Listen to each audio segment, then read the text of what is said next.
Baik, Assalamualaikum warahmatullahi wabarakatuh. Alhamdulillah kita bisa bertemu kembali di pembelajaran pendidikan Pancasila. Walaupun saat ini kita eh, via daring dulu karena beberapa hal. Untuk materi kita kali ini mengenai konsep negara. Pada pertemuan sebelumnya, Bapak sudah memberikan tugas untuk literasi. Kalian harus mempelajari beberapa materi. Nah, sekarang Bapak akan mencoba memaparkan. Baik, yang pertama adalah mengenai definisi negara. Nah, ada beberapa pengertian, banyak sekali pakar yang mengemukakan tentang definisi negara. Dan ini kalian bisa baca sendiri. Ada dari Prof. Miriam Budiharjo, kemudian ada dari Prof. Nasrun, ada dari Prof. Dr. Joko Sutono, Sarjana Hukum. Ini dari luar negeri, ada dari filosof juga, ada Roger Soltow. Kemudian ada dari Harold Lasky. Dari beberapa para pakar tersebut, pengertian negara itu dapat dikelompokkan menjadi 4 sudut pandang. Yang pertama, negara itu sebagai organisasi kekuasaan. Nah, menurut Logman dan Lasky, Logman sendiri menyatakan bahwa sebuah negara merupakan organisasi kekuasaan, yang mana negara tersebut memiliki tujuan untuk mengatur masyarakat yang ada di dalamnya dalam menggunakan kekuasaan tersebut. Sudut pandang yang kedua adalah negara sebagai organisasi politik. MacIver mengemukakan bahwa sebuah negara merupakan persekutuan manusia atau asosiasi yang menyelenggarakan penertiban terhadap suatu masyarakat yang ada di dalam sebuah wilayah dengan dasar sistem hukum yang dijalankan oleh pemerintah dan memiliki sifat kekuasaan yang memaksa. Sebetulnya antara politik dan kekuasaan itu sangat erat ya kaitannya. Karena politik itu sendiri ada suatu bagian yang dimana politik itu adalah membahas kekuasaan. Kemudian sudut pandang yang ketiga adalah negara sebagai organisasi kesusilaan. Menurut Hegel, negara mengatur kehidupan bermasyarakat serta bernegara. Setiap individunya dan individu yang ada di dalamnya tidak dapat berbuat semaunya sendiri. Jadi ada norma di dalam suatu negara. Kemudian pandangan yang keempat adalah negara sebagai interaksi antara pemerintah serta rakyat. Nah, di sini negara dianggap sebagai kesatuan bangsa, sedangkan seorang individu yang ada di dalamnya dianggap sebagai bagian integral dari negara. Setiap individu memiliki kedudukan serta fungsi dan dalam menjalankan sebuah negara. Nah, ini dari berbagai pakar yang mengemukakan definisi negara ini dikelompokkan menjadi 4 sudut pandang ya. Kemudian fungsi negara. Yang pertama adalah melaksanakan penertiban ya. Dalam suatu negara itu nanti akan ada sebuah aturan yang dibuat oleh badan yang berwenang. Ya, jadi negara itu ada dan berfungsi sebagai stabilisator yang menjaga keseimbangan segala lingkungan yang ada di dalamnya ya, agar kehidupan yang di dalam sebuah negara itu tertib. Yang kedua, fungsi negara adalah mengusahakan kesejahteraan serta kemakmuran rakyat. Ya, jadi tidak hanya menertibkan, tapi mementingkan juga kesejahteraan dan kemakmuran rakyatnya.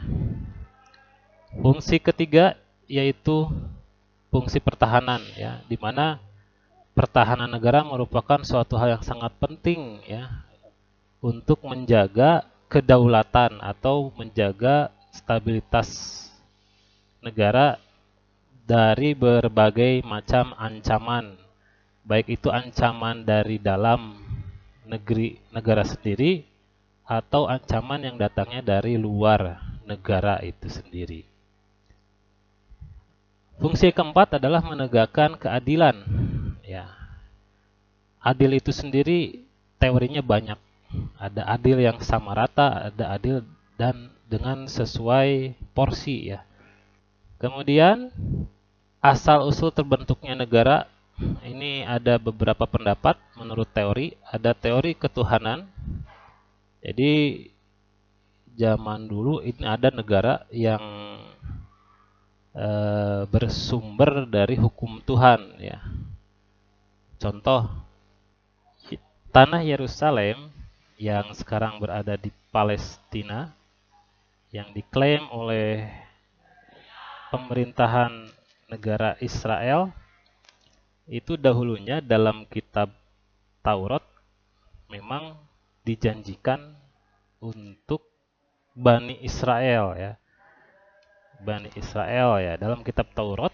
Nah, Taurat itu diturunkan kepada Nabi Musa untuk umat Yahudi. Nah, pada waktu itu umat Yahudi taat dengan syariat Nabi Musa, ya, syariat berarti perintah Tuhan yang disampaikan oleh Nabi Musa. Nah, dulu itu Yerusalem itu sebagai tanah yang dijanjikan oleh Allah kepada Bani Israel yang memang pada waktu itu umat Nabi Musa. Nah, karena perkembangan waktu, ternyata Bani Israel sendiri itu mengingkari kitab Taurat.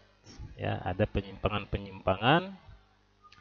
Kemudian untuk kurun waktu yang lama, nah, tanah Yerusalem tersebut itu dijadikan, nah, terutama kalau kalian simak sejarah mengenai Isra Mi'raj. Nah, di dalam Yerusalem itu ada kompleks yang namanya Masjidil Aqsa. Nah, di situ dijadikan kiblat pertama umat Islam, sehingga tanah Yerusalem itu yang karena di dalamnya ada Masjidil Aqsa, Masjidil Aqsa itu ada di Yerusalem. Nah, itu menjadi tanah kaum muslimin, ya, salah satu tanah suci kaum muslimin. Nah, sehingga ini waktu itu Yerusalem dijanjikan oleh Tuhan, kepada Bani Israel. Walaupun sampai sekarang masih belum selesai konfliknya, nah, tapi dari sisi teori terbentuknya negara, ini salah satu contoh bahwa ada negara yang memang terbentuk karena perintah Tuhan, gitu, ya. Kemudian ada teori kekuatan atau kekuasaan. Nah, negara ini terjadi karena ada penaklukan kaum lemah oleh kaum yang kuat. Teori yang berikutnya adalah negara itu terbentuk karena ada perjanjian masyarakat. Jadi masyarakat berkumpul dan sepakat untuk membuat sebuah negara. Kemudian ada teori hukum alam. Nah, jadi negara ini terbentuk karena adanya kekuasaan alam yang berlaku di setiap waktu dan tempat, serta bersifat universal dan tidak berubah. Jadi karena sudah alamiahnya ada sebuah negara.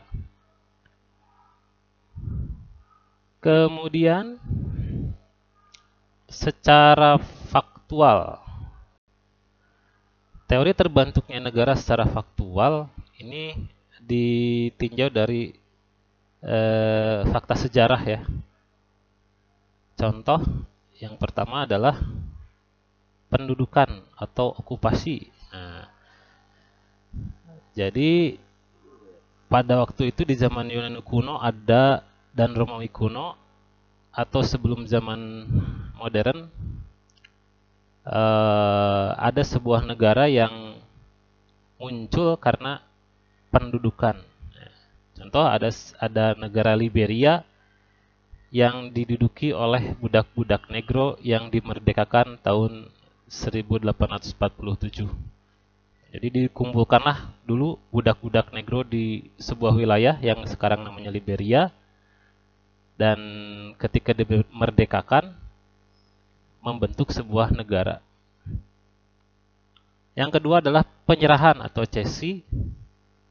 Nah, contohnya ini Schleswig yang diserahkan oleh Austria kepada Jerman, ya. Karena pada saat itu di Perang Dunia I, Austria kalah oleh Jerman, sehingga wilayah Schleswig diserahkan oleh Austria kepada Jerman. Kemudian ada yang namanya accesi, ya, ini penaikan daratan gitu ya. Contoh, Mesir itu terbentuk dari delta Sungai Nil. Nah, jadi Sungai Nil ada deltanya, ada bagian yang mengendap dari sungai menjadi ada daratan. Nah, jadilah negara Mesir. Kemudian pembentukan baru atau innovation, nah, ini terjadi saat pecahnya negara Kolombia yang memunculkan negara baru, yaitu Venezuela dan Kolombia baru. Kemudian pada waktu Perang Dunia I, nah, waktu itu Jerman ada dua, Jerman Barat dan Jerman Timur, yang dibatasi oleh tembok Berlin, dan pada tahun 1945 Jerman kalah, tembok Berlin pun diruntuhkan, dan Jerman Barat dan Jerman Timur bersatu. Hanya ada satu Jerman. Sebaliknya Korea yang tadinya satu, karena perbedaan ideologi terbentuklah ada dua negara, ada Korea Utara dan Korea Selatan. Teori selanjutnya adalah penugasan atau aneksasi. Contoh, jadi negara ini terbentuk karena ada wilayah kekuasaan yang bangsa lain yang diberikan tugas, ya. Contoh, Israel terbentuk karena menguasai wilayah Yordania, Palestina, sebagian Mesir, dan Suriah. Nah, pada waktu itu dijajah Inggris dan ada perjanjian dengan Israel, dan Israel ditugaskan untuk menguasai wilayah tersebut. Kemudian ada pemisahan. Nah, ini terjadi di kita pada 99. Timor Leste memisahkan diri dari Indonesia, ya. Kemudian dulu Belgia itu adalah bagian dari Belanda dan memisahkan diri pada tahun 1939. Kemudian Singapura juga melepaskan diri dari Malaysia. Nah, pemisahan, ya. Berikutnya ada proklamasi. Nah, kita Indonesia terbentuk karena yang awalnya dijajah oleh beberapa negara kemudian menyatakan diri merdeka.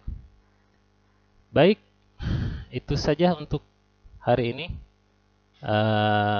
Silakan baca-baca kembali. Semoga materi kali ini bisa bermanfaat.